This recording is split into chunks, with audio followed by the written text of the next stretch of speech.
Did you know that ancient Greece invented fun dip? Except with a twist, John. A smart drivel twist. One of the greatest pieces of technology ever invented by man. But you have to find the juice from sauerkraut. And when one of them killed and kiss one of the players. We are going to Ebbets Field, John. The subject of a very important song by John McClane. Ooga, ooga, ooga, ooga, ee. Ooga, ooga, ooga, aga. Ooga, ooga, ooga, evil. It's time for Smart Drivel. Hello, everyone. This is your co-host, Kurt Schneider. And I'm your other co-host, Jon Ellenthal. And apparently you can make anything rhyme with drivel as long as you end whatever you're saying before with evil. We're going to be talking about top 5 travel destinations, or doesn't have to be 5, top places we'd like to travel. You know, places we'd want to go see, vacation, except with a twist, John, a smart drivel twist. These places we want to visit, these travel destinations, are throughout history. So we can go any place we wanted to visit on vacation in history, okay? I can see you riding the dinosaurs back in prehistoric times right now.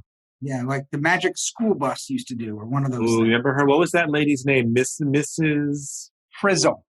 Oh my God, it almost rhymed with drivel, except it doesn't. Miss Frizzle, voiced by Lily Tomlin. Now, John, I have been lucky enough to have visited Egypt. I went back in 1973. It's a place I really want to go back because I went to Cairo and I saw some of the pyramids, and I did not go to Alexandria, which I'm dying to go. But John, here's the trick. I'd like to go to Alexandria in 200 BC or BCE. Okay. Wouldn't it be easier just to go to Alexandria, Virginia, Kurt? It would be, but it wouldn't be as fun, John. Can I tell you why I want to go then? I think I know why. Tell me. Because that was when the great library of everything ever written was still there. That library I've been dying to see. I would love to see, as is everyone else that would ever want to go to a library. Its sort of motto or its mission was to collect a copy of each and every book and scroll in the world. Now, I know why you had to travel back in time to visit it, because unfortunately, the library is no longer there. One of the things they think of why it burned down. And it burned down in about 60, 70, I think, BC. And do you know why it burned down, John? Because man invented fire, Kurt. Well, true, but the story goes that Julius Caesar burned it down because he was in there, in Alexandria, and there were people coming after him, and he used it as a way to sort of distract them, and he burned down the library. So, Kurt, what do you think the library card looked like? I don't know. It could be a sphinx that they maybe had to bring with them. The other reason I wanted to go there at that time, because besides the library, the lighthouse was still standing then. And that was one of the 7 ancient wonders of the world. It was about 100 meters in height, which at the time was an engineering marvel. So anyway, I would like to go back to Alexandria, Egypt at that time. It is truly one of the great losses of humanity that library is no longer there. You mentioned lighthouses. Yes.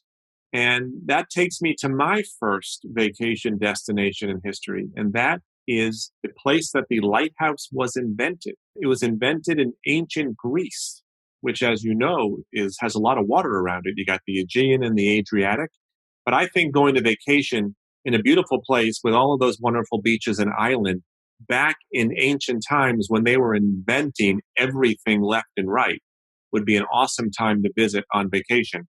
So everyone knows that ancient Greece is the birthplace of so many things. And, you know, the big ones are, of course, democracy, theater, algebra, of course, the Olympics. Greek salad. They, of course, are indeed the inventors of feta cheese, which should surprise nobody. But they also invented the shower back all the way back in 4th century BC. And believe it or not, they invented central heating back in 350 BC. And did you know they invented the original escape room? Yes, the labyrinth. Very good, Kurt. I was going to make up the escape room, but your answer is good enough that I'm going to stick with, and I will make up something else. Did you know that ancient Greece invented fun dip?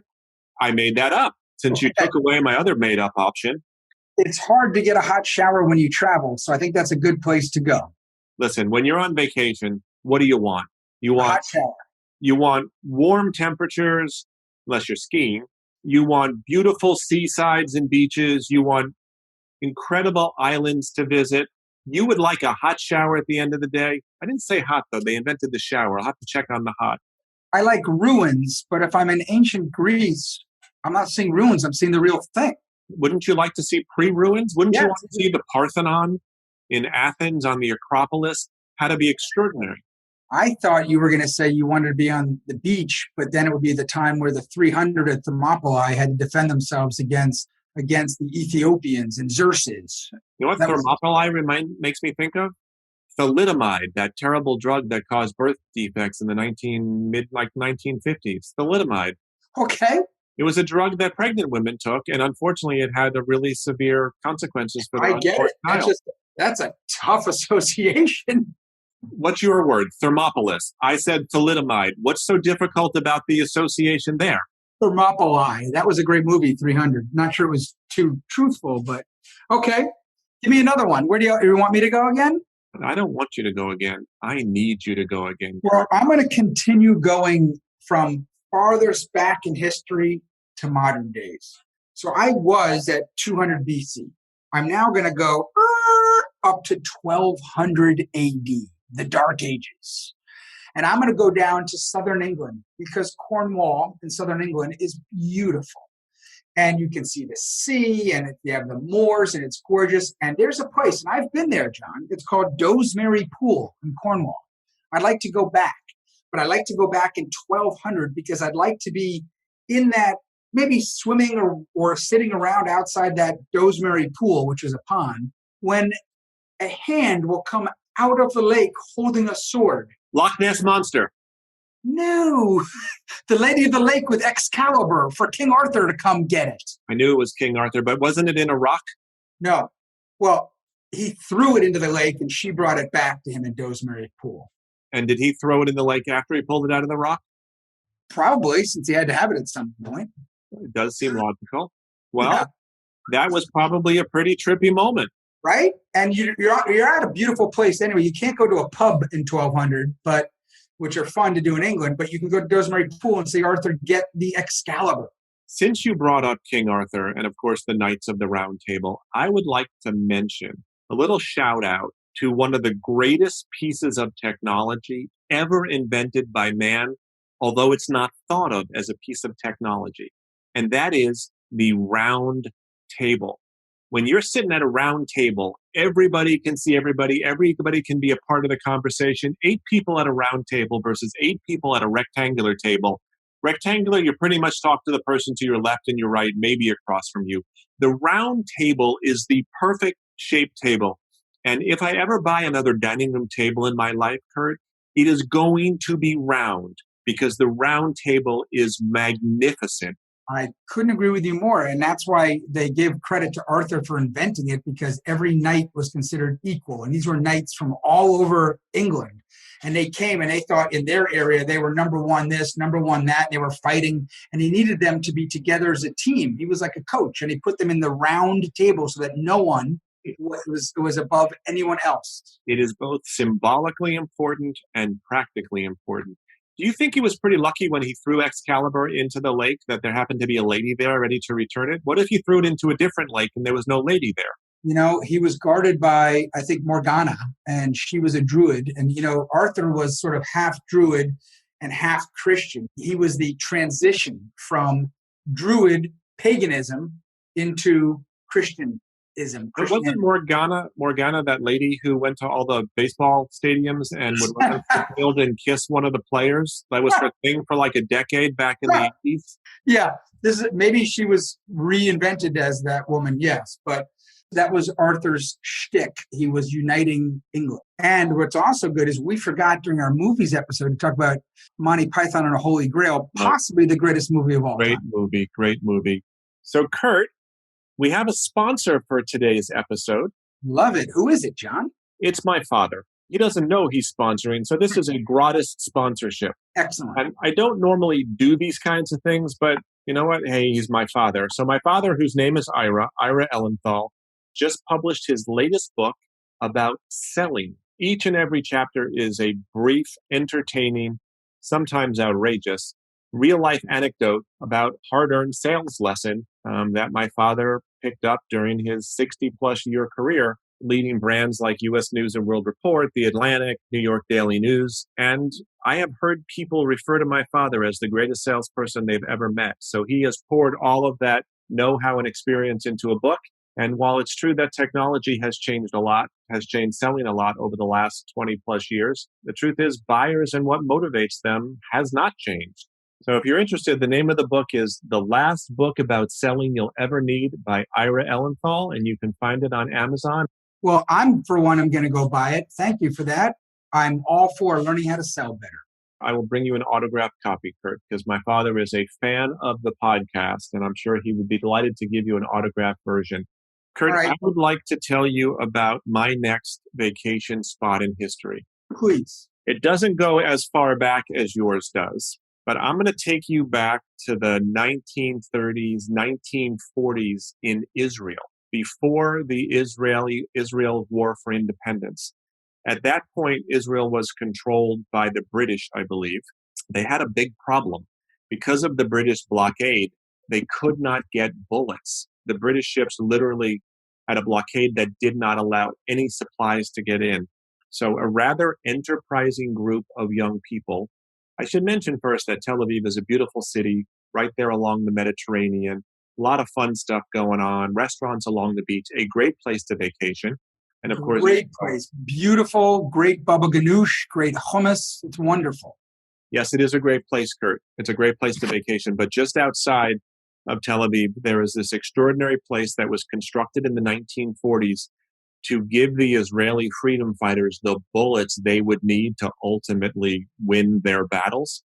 A group of young people actually created a secret bullet factory about 8 meters below the surface of a kibbutz. And these young people, 18 to 21, if they had been discovered, they would have been killed.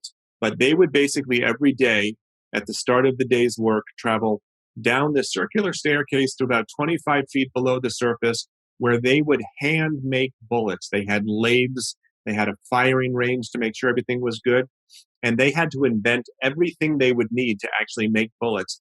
During the course of the time the bullet factory ran, they made 2.4 million bullets for the resistance. Out of what? They must have had the raw material, the metal, and the gunpowder, but they basically had to set up a largely manual process. They did have some machinery. Like I said, they had a lathe, but they had to make these bullets by hand.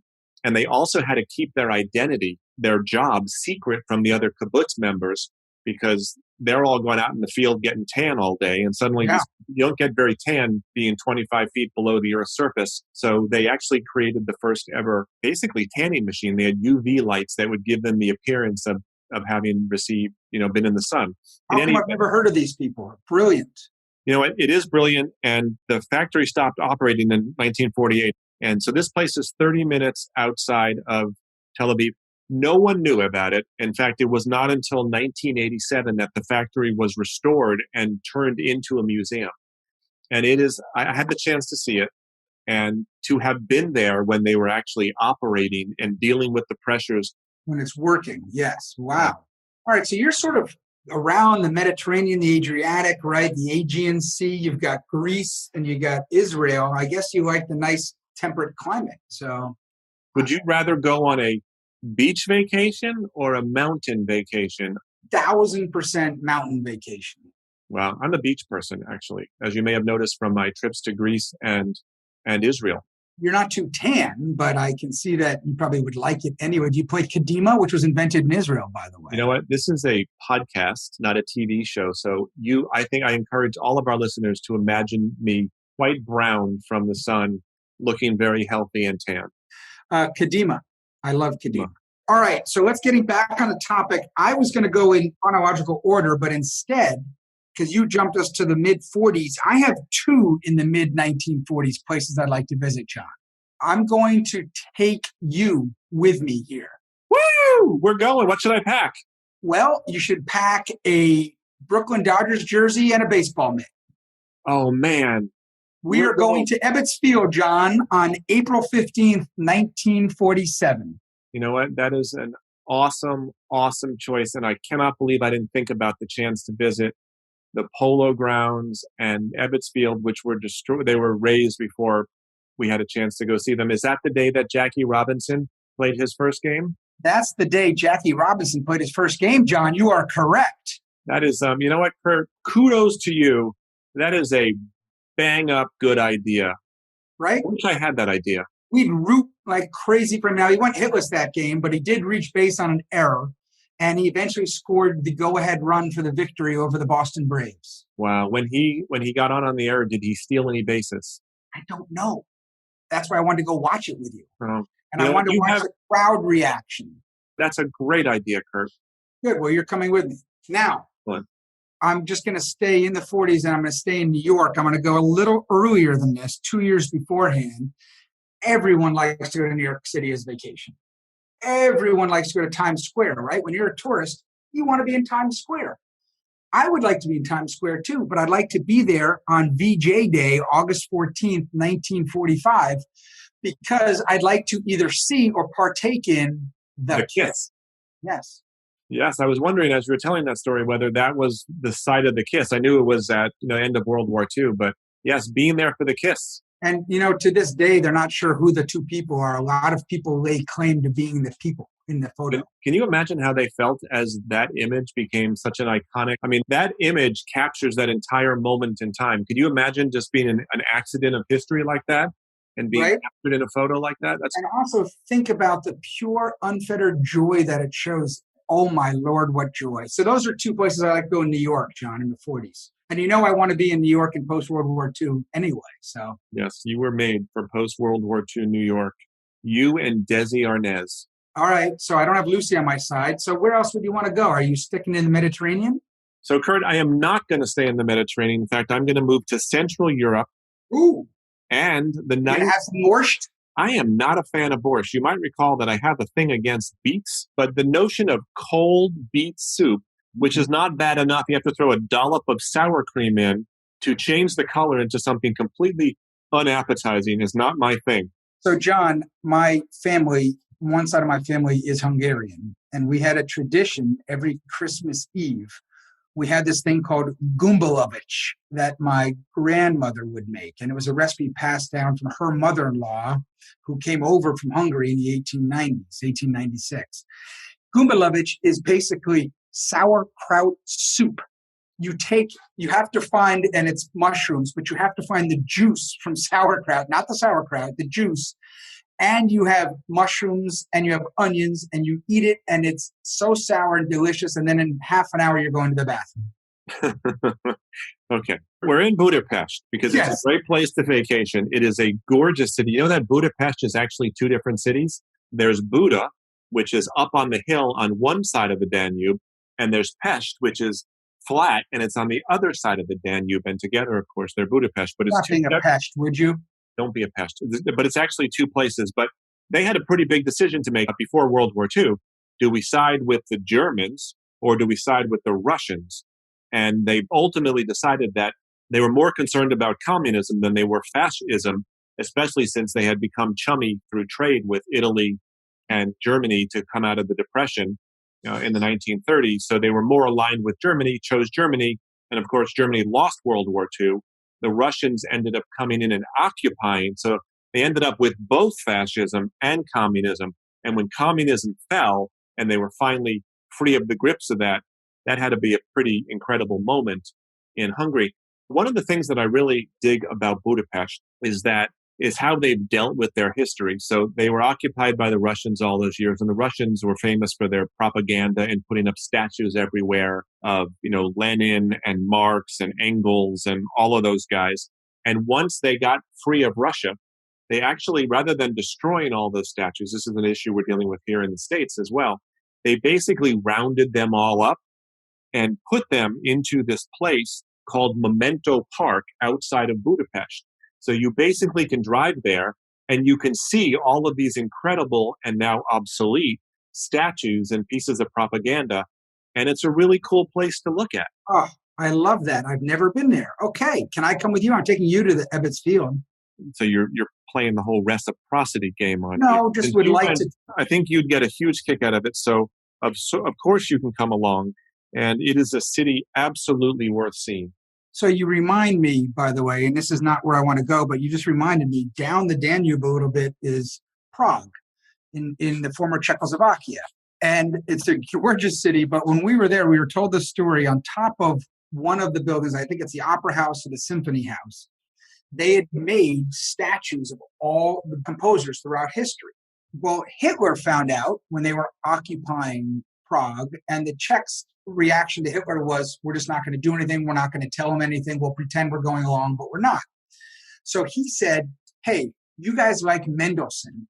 And I heard that Mendelssohn was 1/8 Jew. I want the statue of Mendelssohn taken down from there. So he sent his guys in. The guys went in. They asked all the people in Prague, which one's Mendelssohn? They said, oh, we don't know.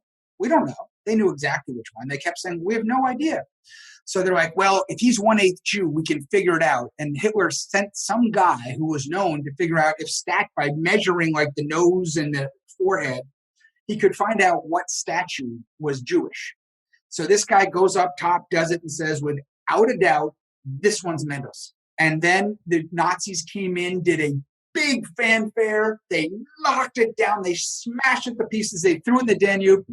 It was Wagner, Hitler's favorite composer. Well, right.